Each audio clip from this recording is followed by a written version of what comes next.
You've reached Conversation with Mr. A. This is your host, Anthony Abastilla.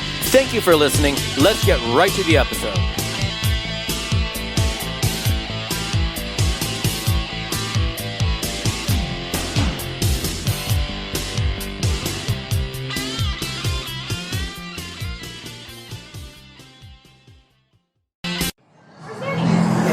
Welcome to another edition of Conversations with Mr. A. This is your host, Anthony Abastilla.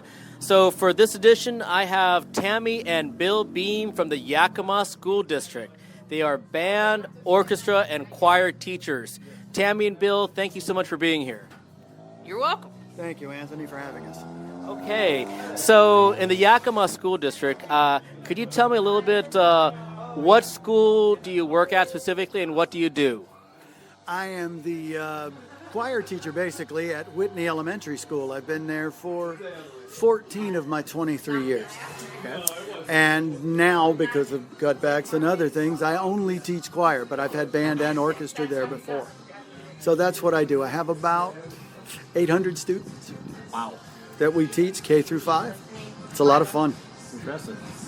And I am at Lewis and Clark Middle School. This will be my 17th year there, and I teach band and orchestra, and it's 6th through 8th grade. Okay. Can you tell me or tell our listeners about the journey it took you to be music teachers? What schools did you have to go through to get your degrees, and what got you interested in becoming music teachers in the first place? Well, this is quite a long story. I'll see if I can shorten it up as much as I possibly can. I started playing music in junior high school, absolutely fell in love with it. I've always called it the Geeks Club. That's the people that don't belong in athletics or in anything else. You go and you join band, orchestra, or choir. It's really a lot of fun because you have a lot of camaraderie, and people that I've known over my years that I performed with in junior high and high school, we've been friends since, which for me is almost 55 years. So we start to be friends. This is a lifelong process that you go through when you do it. I played tuba at Edgewood Junior High School in 1969 was when I started. So for most of your listeners, yes, your parents weren't born and neither were you. And that's when I started. And then in 75, I graduated from high school and I joined the Army, and I played in the Army band program for 14 years, got out for a couple of years due to family issues, and finished my career in the United States Navy. So I've been a musician for a long time, and I've seen the world because of it. Music can open up a lot of doors that you don't even know are there once you start walking into it and getting it. I was the band, choir, and orchestra teacher at Wilson Middle School in Yakima for 5 years. Then I left because I wanted to just do orchestra, so I went to Washington Middle School and Davis High School, and I taught orchestra there as an itinerant. Then I got asked if I would be the itinerant music teacher for the district, which means I taught at every elementary school there. So I would teach band at one school, orchestra at another school, a choir class at another school, and I would travel. And it was a lot of fun, but I got tired of traveling, so I went to Whitney about 15 years ago, I think, and this is my last year, so I'm going to retire here soon. But it has been quite a ride over the last 50 years, and music's what gave it to me. So I didn't want to be in band. I didn't like the idea of playing anything. I was dead set against it, and a friend of mine said, "I'm going to join band. You want to join with me?" I did, and I never looked back. Wow. How about you? At my school, one of the misunderstandings is a lot of the kids think that if they want to do sports that they can't be in music. That is absolutely false, because they will make the schedule work. In high school, it will even work for you to do both. So it's really important that the kids understand that. But my inspiration was actually my grandfather. My grandfather used to play accordion, and then, of course, the Springer side of the family had a band, and so I got interested in music like that. And then going through some schools that you're a little familiar with, called Fairview Junior High and Olympic High School. By the way, Mr. A went there. We, of course, had inspirational teachers, and I kind of based off of them, I wanted to do that same thing. And so I ended up going to Central, and I graduated in 2002 with my bachelor's degree, and then I went back and got trombone performance degree in 2004. Awesome. So, as music teachers, what are some of the joys and the challenges you've experienced while basically in your careers? Have you ever gotten up in front of a crowd of people that you don't know and had to speak? That scares everybody. When I was 18 years old, I got the opportunity to go and perform. We would go out and we would run. I was in the Army. We'd go out and we'd run and we'd work out and we'd do all this stuff. Then at the end of the day, we'd come back, we'd take a shower. I was standing in the shower one day and I was singing. My boss walks by and goes, "I like your voice. You're going to sing in the choir." I went, I thought he was kidding. He wasn't. So not only did I sing in the men's choir for the Army, I also sang in the Army Jazz Band. And the first time I got up in front of all of these people, I was so scared I couldn't open my eyes. And I performed with my eyes closed singing. About the third song that I had to do that night, I decided I would try to open my eyes, and I realized something. Most people weren't even looking at me. You know, you have to win them over. You got to get people to look at you. So it was scary in that respect, performing for people. And that was a small crowd. That was about 200 or 300 people. But I also got the opportunity, like I said, the doors that you don't know are there. I got the opportunity just on a fluke to audition and work at Walt Disney World as a musician there. And the last thing that we did at the end of the year was do the New Year's countdown in front of 250,000 people. So that was, by the time I was doing that, of course, I was used to playing in front of a crowd, but it was such a joy to do something like that. I've traveled all over the world. I've walked on the Great Wall of China. I've been to the DMZ in Korea. I was in Vietnam. All of these things happened just because I simply was a musician. I mean, how cool is that? Wow. All I can say is wow. Wow. It's a lot of fun. I really enjoyed it, but you have to make that start. You got to go give it a try. So you have to get over that fear of the fact that people may not like what you're doing. And if you can get over that, you'll be surprised how forgiving and how wonderful a lot of people are when you perform. They love to hear you do it. So I found that out, and it's been a joy for me to do ever since. I've done some crazy things in my life, but musically I have had a ball. And I've sung and I've performed.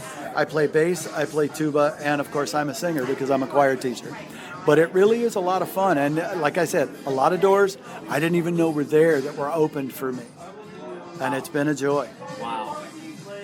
So in my situation, with it being 6th through 8th, one of the challenges is in music, it's like a puzzle. If everything doesn't fit right, it's not going to come out the best that it could. And so, of course, when you start to become a musician and your teacher tells you to practice, you really have to practice to get better. And where I am at Lewis and Clark, the kids know the expectations from the very beginning, and it has absolutely paid off. We've won first place in the Sunfair Parade out of my 17 years 15 times. We actually scored 100% at one of our contests that took place at Highland High School. And the other thing is they've scored superior, both band and orchestra, for the last 13 years. But that will not happen if students, everybody in your ensembles, go home and practice whatever the teacher asks them to do and come back to class ready to go. At home is where you practice, at school is where you perform. So now a lot of our listeners are students, and they're middle school, they're high school students, some are going to be college students. So in your opinions, why should students join the band or orchestra or choir, whether they're in their middle school, their high school, or even their college years? Why do you think that's important? Well, here's the tricky part. If you don't start young, you're not going to be good enough to do anything. So you have to start younger. It's like you couldn't just walk into a high school and say, I think I want to play in band. Now, you could walk in and say, I want to sing in choir, but eventually you'd have to learn how to read music. But if you start young and you start playing, one of the things that I got a great career out of it being in the military and just playing music. But when I went back to college, I got a scholarship because of my level of ability. And I didn't have to pay for a lot of my college, which was really a wonderful thing because I did go to a private college here in Tacoma in Washington. I'm a graduate of Pacific Lutheran University. And I'm what they call, I think I was the first, Mary Baker Russell Scholar. So these people gave me a lot of money because of my talent. Now, what I had to do was I had to go and I had to play for very small elite groups of people. So it was really good for my networking. I got to meet a lot of interesting people. I've met the people that own the Tacoma newspapers, and we got to sit down and talk about things, and that's really good. And so you get a really good group of networks going together as you start, because people branch out and they go in different places. They know people, you know them, they introduce you to those people. So it's really good socially for you too to be in a group. And what's great, like Tami said, her band scored a perfect 100, which is like, most people would say that's really impossible. But there were two judges. They were 60 feet apart from each other and couldn't talk to each other. Both of them scored her 100 on her band's performance 2 years ago. That is unheard of. But those kids had to work together. They were tight. They were really, really tight.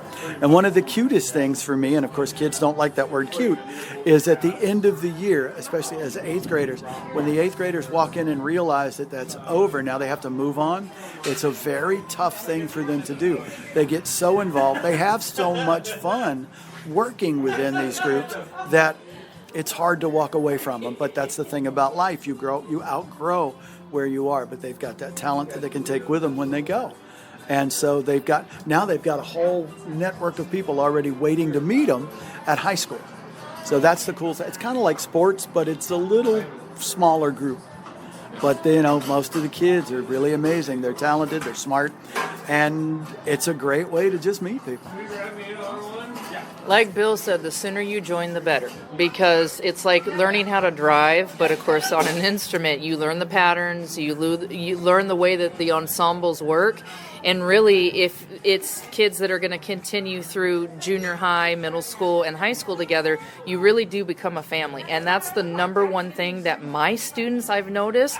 I won't see them for their 4 years from high school, but next thing you know, they're coming to me and making sure that I'm invited to their graduation because it is so important to them. So it's that camaraderie, and I even want to go more like brother and sisters because these kids really do stick together, and you should see them on the last day of 8th grade. The tears are just flowing because they have a relationship. Since we get to keep them, Bill has them for kindergarten through 5th, I have them 6th through 8th. It's not like a math class where they switch teachers every year, and so they form a relationship with each other, student to student, and with their teacher, and it really hits them on that last day of school. So that's what I tell my kids. You have to understand, if you're a freshman in high school but you're in band, those seniors are going to take them under their wings and protect them and help them, and so it makes that transition from middle school, junior high to high school way easier. Awesome. So I'm curious for both of you, what's your favorite genre of music to teach? Is it jazz? Do you guys have any preferences? Oh, that's tough because there's so much. I love being in front of a really good concert band. That is an amazing experience when you have 75 to 200 people sitting out there working together, listening to one another, performing together, and feeding off of each other's energy. It is the most amazing thing. You can't even describe it.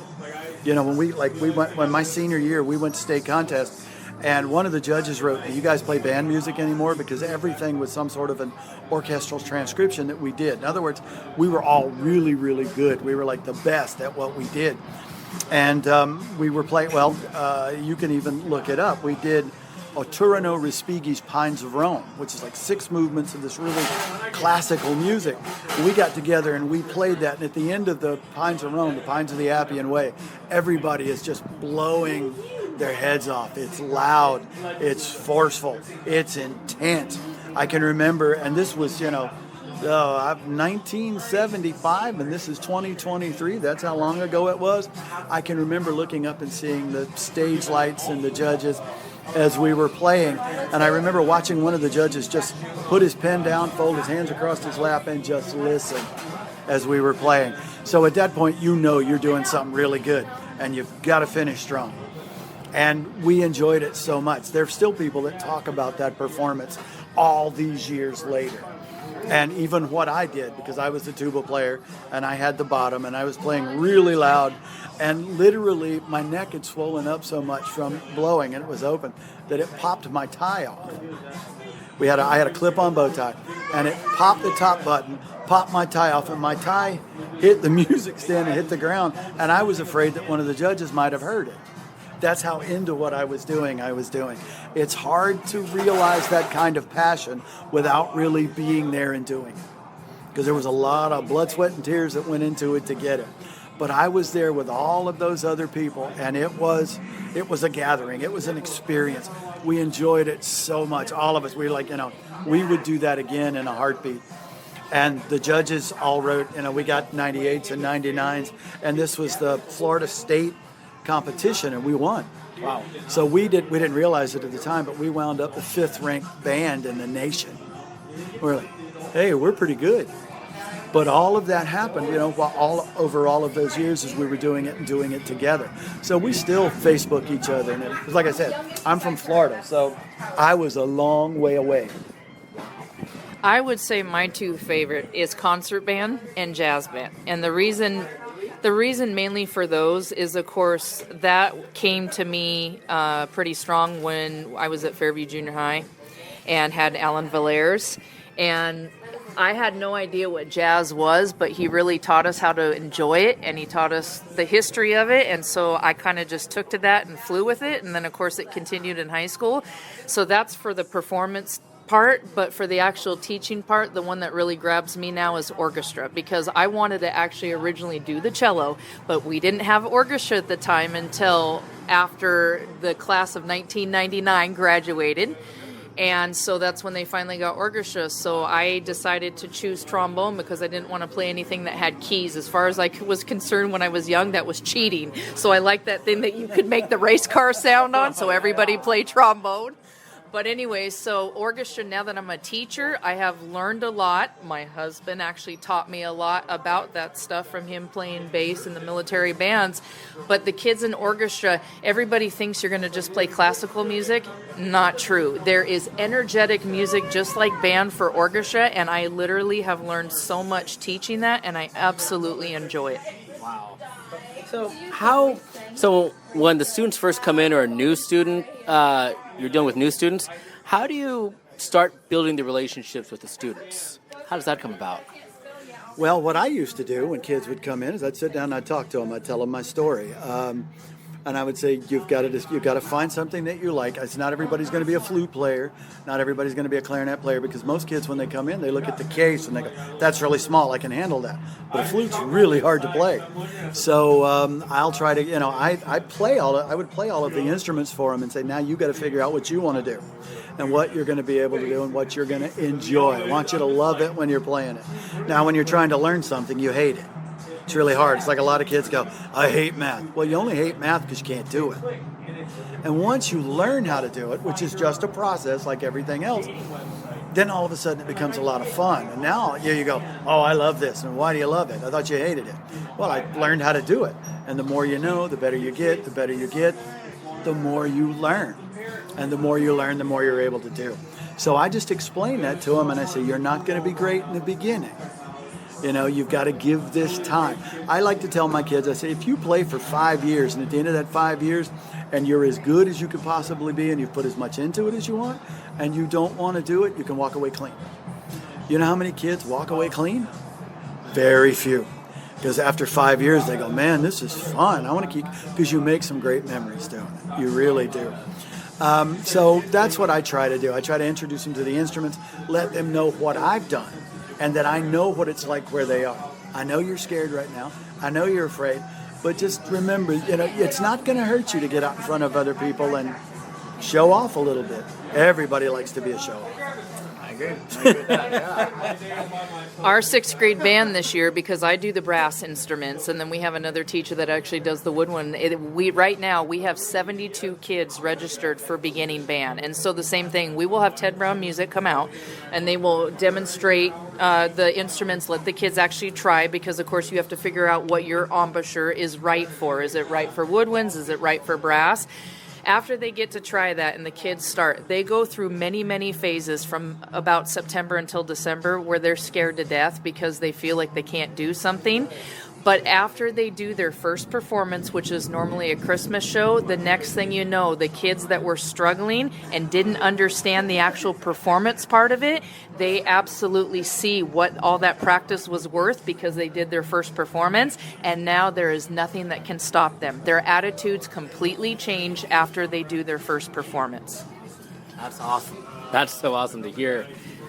All right, so towards the end of the interview, what I usually do is I do a little word association, and so I'll say like one or two words, and just tell me the first thing that comes to mind, and these are kind of fun ones. Now the first one is it's a running joke throughout the entire podcast series, and last year when I worked at Chimicum, one thing about me is I really hate pickles. I think they are gross. So I'm going to start with the first word, pickles. Cucumbers. Sour. Okay. Music. Fun. Life. Okay. Food. Hamburgers. Pizza at band gatherings. All right. Oh, yeah. Toothpaste. Crest. Messy. Important before you play your instrument. Absolutely. Balloons. Fun to pop. Balloon volleyball. Yes. All right. I like that. Kids. Fun. Enjoyment. Okay. Parents. Trouble. Conferencing. All right. How about jokers? Love them. Trumpet players. All right. Romantic movies. Oh, gosh. The 300. No. What is a good romantic movie? I don't know. Sleepless in Seattle. Oh, yeah. Sleepless in Seattle. Seattle. That was a classic. That's the one I chose. Horror movies. Oh, the old ones back from the 30s. Bela Lugosi, Frankenstein, Wolfman, Creature from the Black Lagoon, The Mummy. Those are great. Exorcist. Oh gosh, that's a good one. That's a good one. Ooh, hygiene. Please take a bath. Deodorant. No axe. No axe. Hey, I like axe. How about bad manners? Not good when you're a performer. Get you in trouble in school. Yeah. Dishonesty. No need for it. Your word is who you are, so don't be dishonest. You don't have to lie. And besides, if you tell a lie, you have to remember it. That's a lot harder than the truth. Lack of trust. That's good. Soda. Dr. Pepper. I like your way of thinking, man. Good way of thinking. Bad for your instrument. Oh, yeah, that could be a bit of a problem. So, okay, any final words that you'd like to tell our listeners? Oh, gosh. Give music a try. You don't know until you try. The younger you are, the better, and you'll be surprised of how much you do enjoy it. Awesome. Yeah, it is scary, but yeah, give it a try. Try. Anything you do, try. Because the worst you can do is fail, and nobody's perfect. People say practice makes perfect. I say practice makes better. There's no such thing as perfection if you're a human being. Don't expect that, and you can't fail. Expect to be as good as the work you put in. Awesome. Thank you, Tami and Bill, for the interview. Appreciate it.